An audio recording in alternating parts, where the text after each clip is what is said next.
X plus y is equals to 6/5 था और x y upon y minus x equals to 6 था। सबसे पहले क्या किया हमने, इसको रेसिप्रोकल कर लिया तो क्या होगा, एक्स प्लस वाई क्या plus y upon x y equals to 5/6 और यहाँ पे इसका रेसिप्रोकल किया तो y minus x upon x y equals to 1/6। क्यों? क्योंकि इसके नीचे अपॉन में 1 मानेंगे।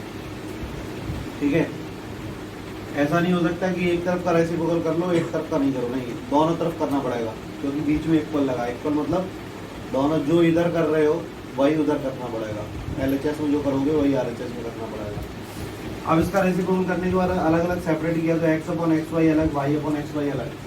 इधर क्या किया, वाई अपॉन एक्स वाई अलग सेपरेट कर लिया, x upon x y separate कर लिया। तो यहाँ पे एक्स एक्स कैंसिल, वाई से वाई कैंसिल, वाई से वाई कैंसिल, एक्स से एक्स कैंसिल, तो क्या बचा 1/y plus 1/x equals to 5/6। यहाँ पे क्या हो जाएगा 1/x minus 1/y equals to 1/6। अब 1/x को u माना, 1/y को v माना, 1/x को u माना, 1/y को v माना, तो u plus v equals to 5/6 आ गया और u minus v equals to 1/6 आ गया। दोनों को सॉल्व करेंगे और u और v की वैल्यू फाइंड आउट करेंगे।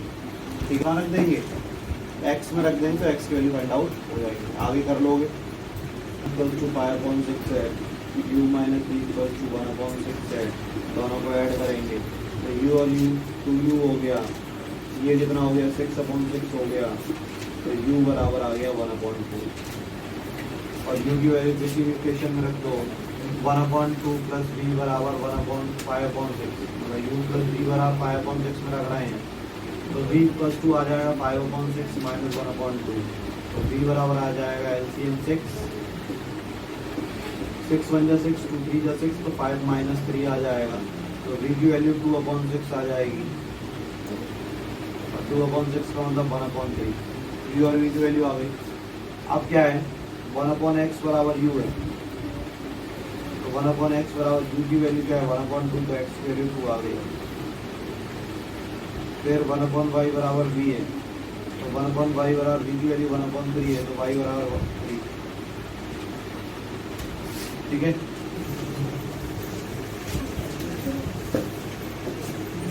सबसे पहले क्या है कि हमने मान लिया let the actual cost of TV is x and fridge is y।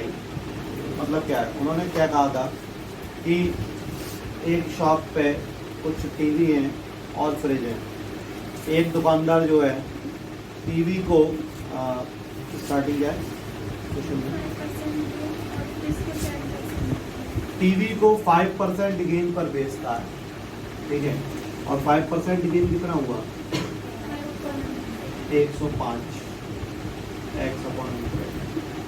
ये मालूम है ऐसा क्यों होता, ये मालूम है क्योंकि जब भी कोई चीज़ मानी जाती है वो 100 मानी जाती है परसेंटेज में, तो 5% और इंक्रीज हो गई तो 105/x ये हो गया, ये हो गई टीवी की कॉस्ट।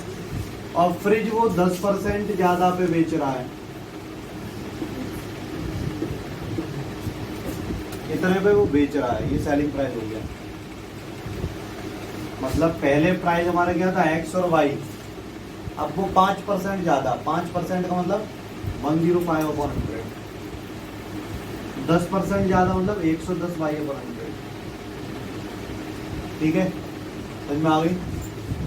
5% ज्यादा पे बेच रहा है और ये 10% ज्यादा बेच रहा है, ये क्या हो गया सेलिंग प्राइस। ठीक है, अब इसकी कॉस्ट प्राइस क्या होगी, कॉस्ट होगी x प्लस वाई, तो ये क्या हो गया कॉस्ट प्राइस, और सेलिंग प्राइस में से कॉस्ट प्राइस माइनस हो जाता है तो क्या बचता है गेन, और गेन कितना हो रहा है पहले में 3250। बात समझ में आई।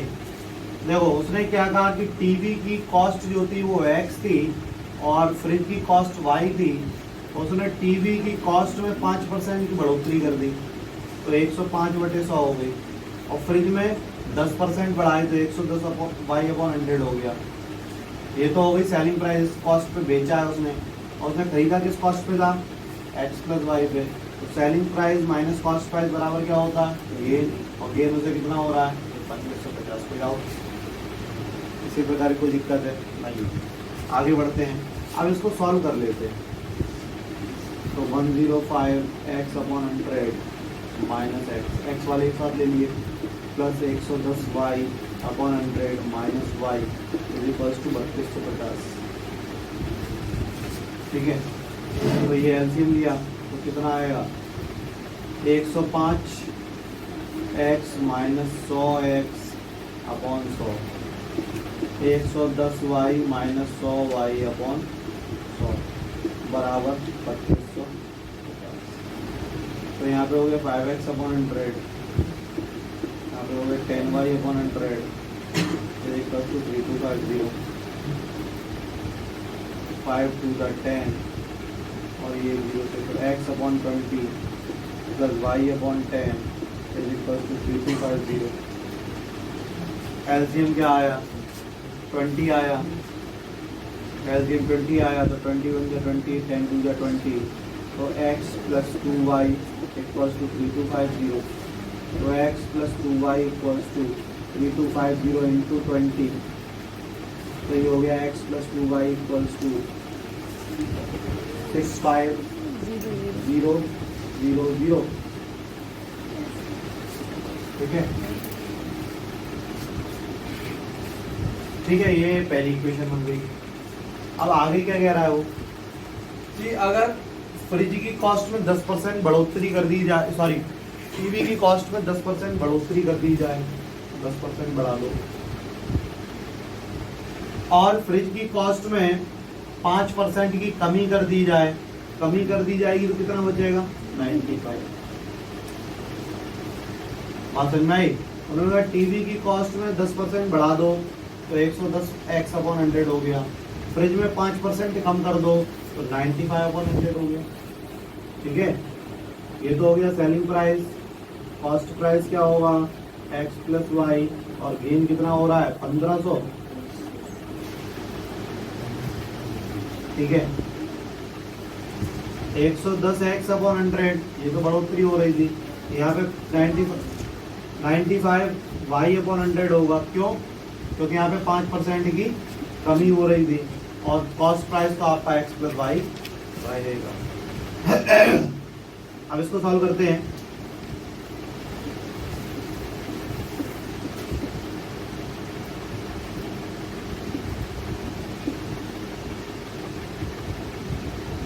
तो ये हो गया 10x upon 100 minus 5y upon 100 is equals to 1500। तो x upon 10 minus y upon 20 equals to 1500। तो 2x minus y equals to 1500 into 20, 2x minus y बराबर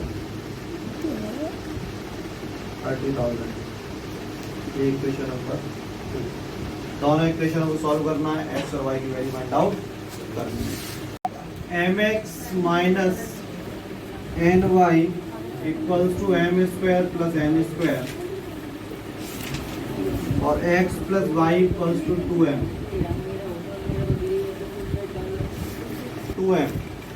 ये सवाल है, तो इसको कैसे सॉल्व करेंगे उसको समझिए। यहाँ पे x प्लस वाई है, यहाँ पे mx माइनस एन वाई, ये बिल्कुल वैसे ही करेंगे जैसे करते हैं। देखिए इधर ऊपर n है तो नीचे n का मल्टीपल होगा, नीचे y के साथ 1 है तो ऊपर 1 का मल्टीपल होगा। तो क्या होगा, mx minus n y equals to m square plus n square, और nx plus n y is equals to 2mn। दोनों को ऐड करेंगे तो ये तो कैंसिल हो गया। यहाँ पे क्या हो जाएगा, x common m plus n, और यहाँ पे हो जाएगा m square plus n square plus 2mn। ये फॉर्मूला होता है a square plus b square plus 2ab का। क्या होता है, a प्लस b का whole square. m plus n से m plus n cancel, x की वैल्यू क्या आ गई, m प्लस n। ये x की वैल्यू किसी भी इक्वेशन में रख दो, चाहे फर्स्ट या सेकंड, सेकंड ज़्यादा छोटी है तो इसमें ज़्यादा सिंपली सॉल्व हो जाएगा। तो इसमें रख देते हैं x की जगह m plus n plus y equals to 2m। तो y इक्वल्स टू क्या आ जाएगा 2m minus m minus n। तो y इक्वल्स टू आ जाएगा m माइनस n। एक बार मैं बता दूं। mx minus ny equals to m square plus n square था और x प्लस y बराबर 2m था। तो यहाँ पर y के साथ क्या था 1 था, तो 1 का ऊपर मल्टीप्लिकेशन कर दिया, ऊपर y के साथ n था तो नीचे n का मल्टीप्लिकेशन कर दिया। तो ये हो गया mx minus ny equals to m square plus n square. यहाँ पे हो गया nx plus ny equals to 2mn। अब एक माइनस का एक प्लस का है, कैंसिल करना है तो ऐड कर दें, इसको कैंसिल कर दिया। ये हो गया m प्लस n x और यहाँ पे क्या हो गया m square plus n square plus 2mn। तो ये क्या हो गया a square plus b square plus 2ab a plus b का होल स्क्वायर। तो एक m प्लस n से एक m प्लस n कैंसिल कर दिया, तो x वैल्यू क्या आ गई m प्लस n आ गई। अब x की वैल्यू किसी भी इक्वेशन में रख दो, हमने इस इक्वेशन में रख दी और y की वैल्यू निकाल दी। Let the numerator be x and denominator be y. अब क्या कह रहा है, the sum of the numerator and denominator, numerator और डिनोमिनेटर को जोड़ दिया जाए, of a fraction is 4 more than twice the numerator, is 4 more than twice the numerator. पहली लाइन यही तो बोला, वो क्या बोला कि न्यूमरेटर और डिनोमिनेटर को जोड़ दिया जाए तो वो न्यूमरेटर के दुगने से 4 ज्यादा है, न्यूमरेटर के दुगने से 4 ज्यादा है, यही बोल रहा है। तो हम 2x को इधर ले आए तो x plus y minus 2x equals to 4, तो minus x plus y equals to 4 equation number 1। तो ये x में से 2x गया माइनस एक्स हो जा, y वैसा ही वैसा है और बराबर 4। कोई डाउट नहीं। आगे क्या कह रहा है, आगे उसने कहा if the numerator and denominator are increased by 3, अगर न्यूमरेटर में भी 3 बढ़ा दिया जाए और डिनोमिनेटर में भी 3 बढ़ा दिया जाए तो फ्रैक्शन बिकम्स 2:3। तो फ्रैक्शन 2/3 हो जाता है। क्रॉस मल्टीप्लिकेशन किया तो 3 ब्रैकेट में x plus 3 equal to 2 bracket में y प्लस 3,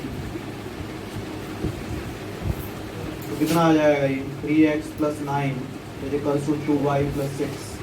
तो 3x minus 2y equals to 6 minus 9, तो 3x minus 2y equals to minus 3। ये इक्वेशन नंबर 2। हमारी बात समझ में, मतलब जैसे जैसे स्टेप्स वो कहेंगे वो आपको करना है। पहले उसने कहा कि न्यूमरेटर डिनोमिनेटर को जोड़ दो, जोड़ दिया तो वो न्यूमरेटर के दुगने से 4 ज्यादा है, उससे एक इक्वेशन बना ली। फिर उसने कहा कि न्यूमरेटर डिनोमिनेटर में 3 ऐड करो, ऐड कर दिया तो उसका रेशियो 2/3 के बराबर है, इससे एक इक्वेशन बना दी। अब इन दोनों इक्वेशंस को सॉल्व करेंगे और x और y की वैल्यू फाइंड आउट करेंगे। देखो कैसे, minus x plus y equals to 4 है और 3x minus 2y equals to minus 3 है। ऊपर 2 का मल्टीप्लिकेशन, नीचे 1 का मल्टीप्लिकेशन, और ये हो गया minus 2x plus 2y equals to 8 और 3x minus 2y equals to minus 3 add कर दो तो x इक्वल्स टू 5। x को लेकर इक्वेशन में रख दो, minus 5 plus y equals to 4 तो y इक्वल्स टू 9।